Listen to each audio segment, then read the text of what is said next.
Disclaimer, this video was made and finished on the 18th of August. It has been released now due to Xegic choosing to publicize it. As things go on, evidence may have been added to it from more recent dates as Aurcanium are caught cheating a lot. There is also a part 3 and part 4 that have been made and are ready for release too. Hello there Ascarians and viewers of the public. Today we are back, doing a part 2 on the group we all know and love called Aurora. Wait a minute, after my last video, the group shut down, and their leader got terminated from Roblox. Sorry Aurora, I had to do it for our community. Never fear, Aurora is back with a new name, new uniform and new places. But there is one problem. They have the same members. There is a quote which says, "Only a fool makes the same mistake twice." Aurora literally did this with their new group. Credit to them though, they have really reformed their innovation and look a very polished group. However, the Nazi army looked pretty polished too, but we don't excuse them for their crimes because of this. Speaking to their leader Richard, he seems pretty chill, and I really do believe he wants the best for his group. However, due to the people he surrounds himself with, it is corrupting his group and bringing it a bad reputation, as nowadays they are only known for exploiting.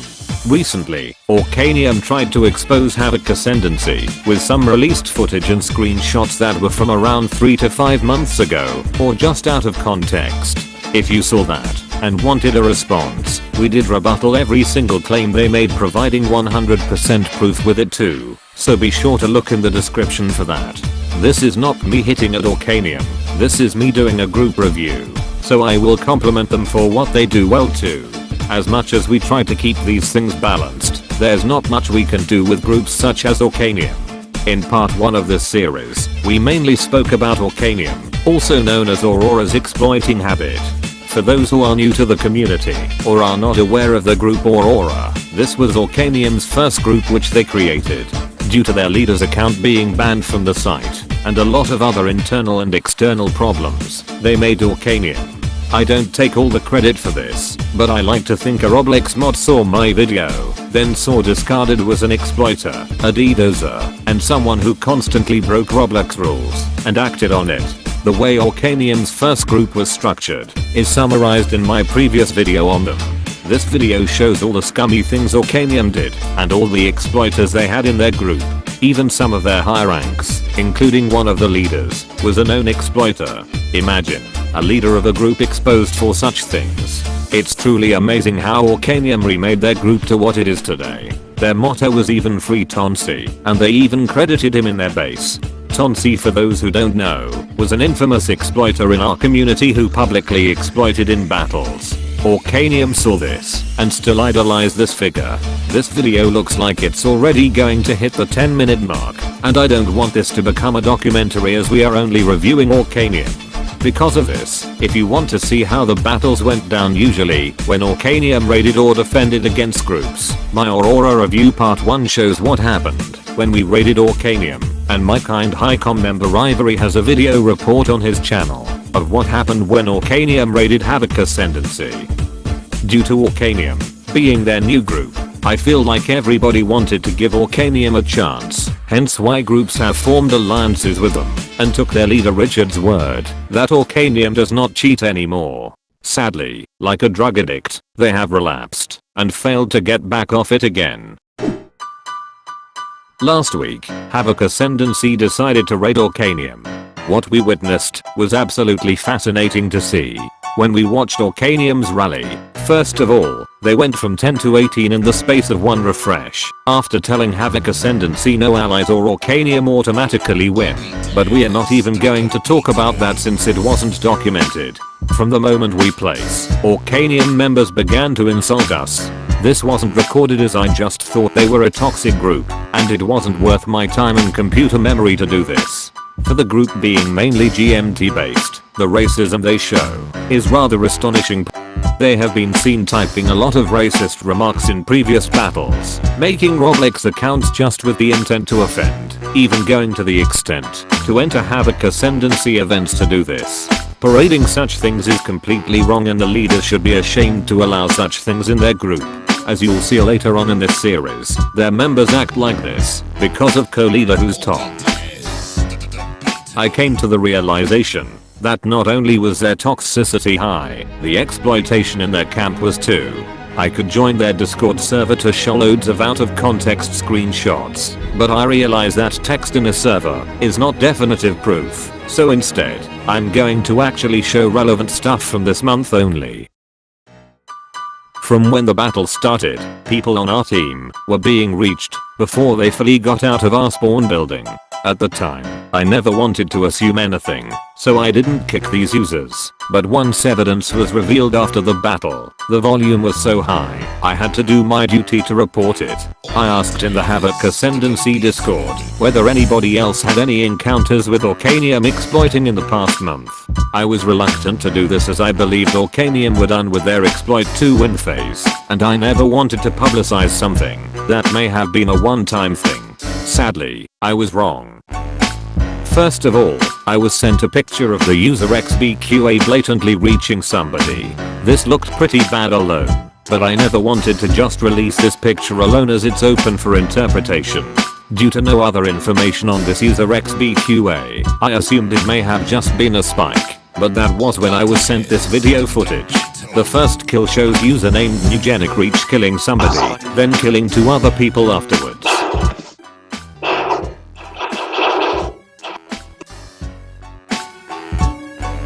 I believe this user is simply an Aurcanium member on their ult to help in the battle, because nobody else would gain from an exploiter helping Aurcanium win a defense.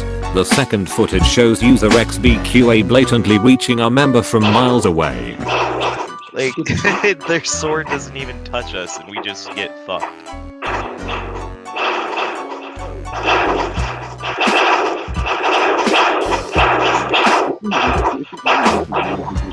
Oh.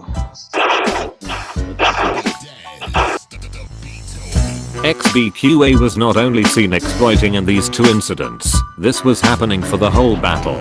The sad thing is with user XBQA is he has been spotted exploiting before, and the leader has always defended him. The correct actions to do after this would be to exile the culprits and blacklist him for exploitation. If you fail to do this, you are willingly accepting exploiters in your group. Moving forward to recent dates, I have seen another complaint from another group on XBQA for reaching. Despite this proof not being needed, it just shows how it is not only a vendetta Havoc Ascendancy has on Aurcanium or XBQA, it is something a lot of people are complaining about. The most alarming thing about user XBQA is that he was in Aurcanium's previous scrimmaging team, attends almost every battle Aurcanium has, and is even ranked honorary in their group.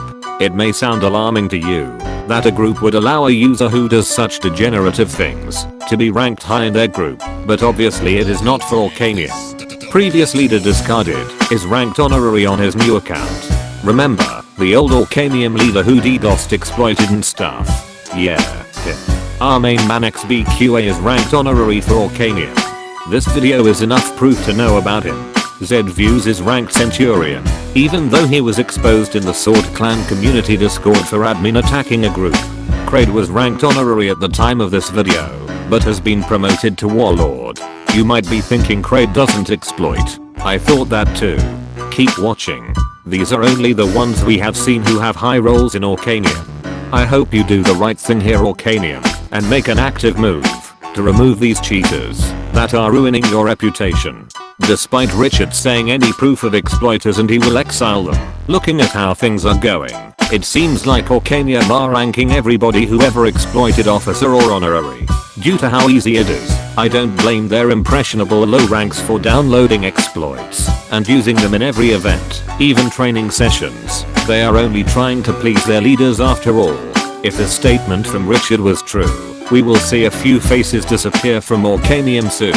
Another thing that we saw during this one battle from Aurcanium's side was 2 Harry Potter wannabes teleporting to the top of the terminal building.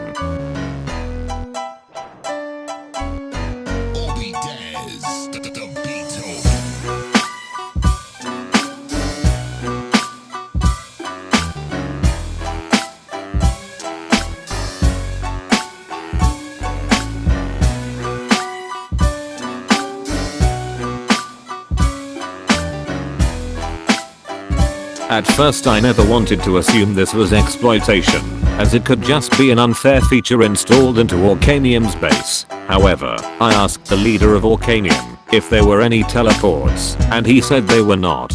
He did say there were truss paths before, but I think he just said that to try and protect his group in case footage was released. Richard said it was removed before our battle anyway. This shows that it was definitely exploitation that allowed these users to do this. Looking back to the culprits involved, we see it was Aussie Legacy and Kraid at the top.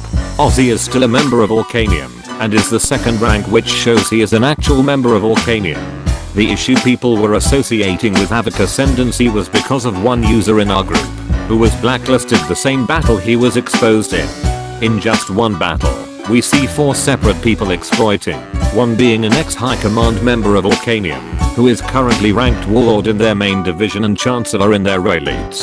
For Aurcanium to try and expose Havoc Ascendancy due to a low rank who was exiled when a person ranked Chancellor was seen exploiting, who reminder is still in the group, is beyond absurd.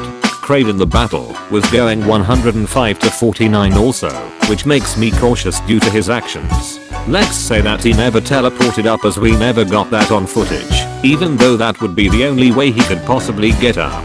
A person literally teleported to him, and he never reported it, nor had them exiled, and this user leads their elite group. By Kraid's actions, justice was not met, and a situation which could have been resolved was not.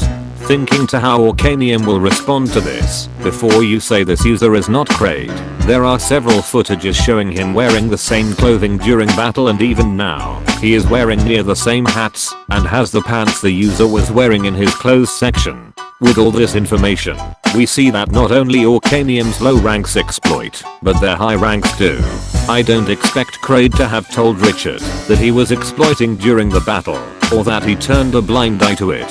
However, hopefully now he knows he did. He makes the right move to save the last portions of reputation Aurcanium has. Let's assume Aurcanium claimed this was the worst day of their life, and this normally never happens.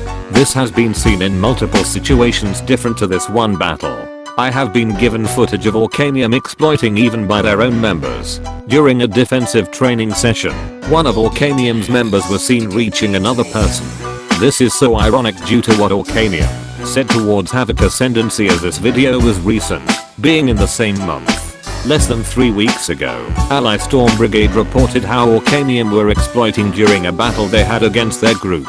Here we see a user on 2 separate occasions reach several people during an Aurcanium raid on their team.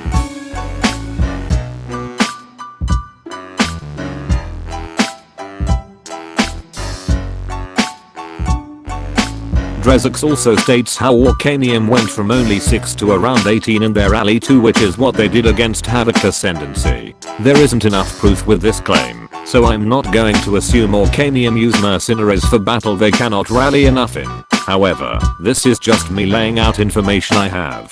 Trends are normally in correlation with something else. Adding to this, from a more recent date, we have seen evidence of Aurcanium having scrimmage clans joining their group to help in battles. There is no saying when this started, however this would show how Aurcanium have been increasing their ally size in battle so quickly. There is so much to talk about when speaking about this group Aurcanium, so instead of doing a 30-minute video, I'm going to break this down into parts. Make sure to like the video if you want to see part 3 and part 4 to this Aurcanium series. I'm trying to handle each incident in chronological order, but when more things are released weekly about this group, it is hard to fit it all in one video. Thank you for watching part 2 of this series. To view part 1, make sure to look in the description. My predictions are sadly that Aurcanium will shut down before we get the others out, but the videos will be released soon anyways. If this does happen, it is for you to decide whether you're going to trust Aurora, also known as Aurcanium, for the 3rd time.